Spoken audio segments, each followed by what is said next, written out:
ఈరోజు మనం ముచ్చిరామిలో ఉన్నాము పంచాయతీలో.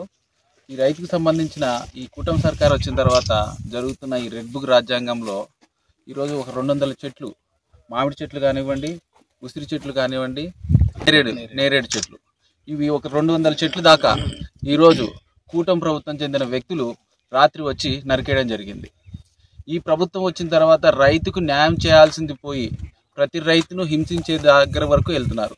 ఈరోజు ఈ పంచాయతీకి మన జనసేనకు సంబంధించిన వ్యక్తే ఇక్కడ దీనికి నాయకుడిగా ఉంటున్నాడు.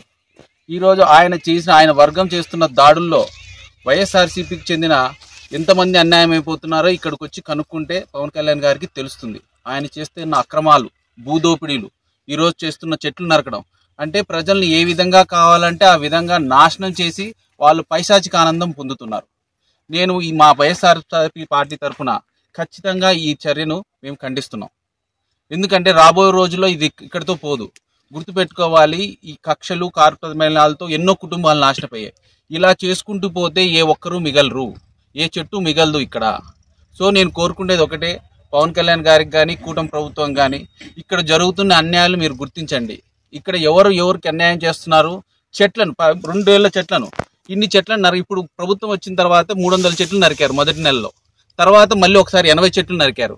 ఇప్పుడు మళ్ళీ 150 దగ్గర మామిడి చెట్లు, నేరేడు చెట్లు, నేరేడు మొత్తం ఉసిరి చెట్లు 200 చెట్లు నరికారు. అంటే దీని ద్వారా ప్రజలకు ఏం చెప్పాలనుకుంటున్నారు? ఎవరు మీరు మోసం చేస్తున్నారు? ఆయనేమో అటవీ శాఖ మంత్రి, ఆయన చెట్లు నాటాలి, ఇవి చేయాలని రోజు ఊపుదంపుడు ఉపన్యాసాలు చెప్తుంటాడు. నోటికొచ్చిన అబద్ధాలు మాట్లాడతారు. నాయన పవన్ కళ్యాణ్ గారు, మీరు వచ్చి ఒకసారి గ్రౌండ్లో తిరగండి, జనాలు జరుగుతున్న అన్యాయం తెలుసుకోండి. మీరు పరదాల నుంచి బయటికి రండి.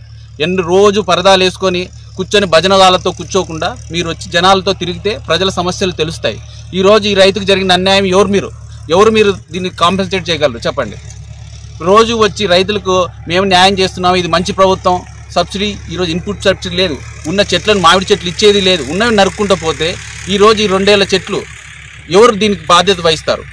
నేను ఈరోజు మా ప్రాజెక్టు తరఫున, కేతిరెడ్డి గారి కుటుంబం తరఫున మేము కోరుకునేది ఒకటే, వీళ్ళకి జరిగిన ప్రతి ఒక్కరు కూడా వీళ్ళకి న్యాయం చేయాలి. ఈరోజు పోలీసులు కూడా కేసు పెడితే తీసుకోలేని పరిస్థితిలో ఉన్నారు. ఇప్పటి వరకు 2 సార్లు జరిగింది, ఇది 3వ సారి. ఇంతవరకు కేసులు ఎందుకు పెట్టలేదు? మేము ప్రూఫ్స్తో చూపిస్తున్న చెట్లు నరికితే మేము నరుకుంటారా? ఎవడన్నా ఏ రైతన్నా నీళ్లు పెట్టి పెంచి పోషించిన చెట్టుని ఏ రైతన్నా నరుకుంటాడా? వాడు రైతు అవుతాడా? సో కానీ ఈ ప్రభుత్వంలో మేము పోలీసులు కంప్లైంట్ ఇస్తే మీరే నరుకున్నాను, మా మీదే తప్పుడు ఆరోపణలు, తప్పుడు కేసులు కూడా మా మీదే పెడుతున్నారు. సో మేము అందరినీ కోరుకునేది ఒకటే, ఈరోజు ఈ జరుగుతున్న ప్రతి దానికి మూల్యం చెల్లించుకోవాల్సిన పరిస్థితి మళ్ళీ వస్తుంది. మర్చిపోద్దండి, ఎవరైతే ఇవన్నీ చేస్తున్నారో ప్రతి దానికి మూల్యం చెల్లించుకోవాల్సిన తప్పొస్తుంది. ఎవరైతే మీ వెనకుండి నడిపిస్తున్నారో వాళ్ళకు కూడా ఇదే హెచ్చరిక. ఈ రోజుతో ఇది పోదు. మళ్ళీ అందరు ఇక్కడ ఉండే వాళ్ళే, ఎక్కడికి పోయే వాళ్ళేం కాదు. ఈ రాజకీయాలు ఇక్కడే ఉంటాయి. ఈరోజు మీకుంది, రేపు మాకుంటుంది.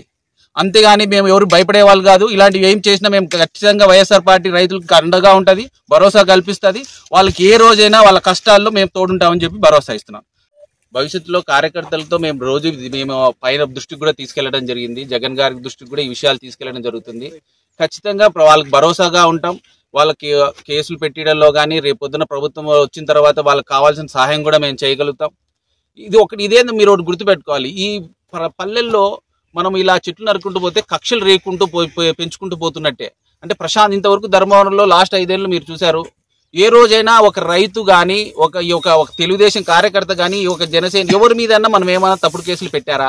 ఏమన్నా అన్యాయం జరిగిందా? వాళ్ళ మీద గుండె మీద చేసుకొని చెప్పండి. ఈ రోజు వాళ్ళు వచ్చిన తర్వాత అన్యాయంగా ప్రజలను మోసం చేస్తూ, రైతులను హింసిస్తూ ఇలా చెట్లు నరుకుంటూ పోతే రేపొద్దున ఏం మిగులుతుంది చెప్పండి? సో మేము ఖచ్చితంగా రైతులకు అండగా భరోసాగా నిలబడతాం. పార్టీ తరఫున కూడా మేము ఖచ్చితంగా సాయం చేస్తాం.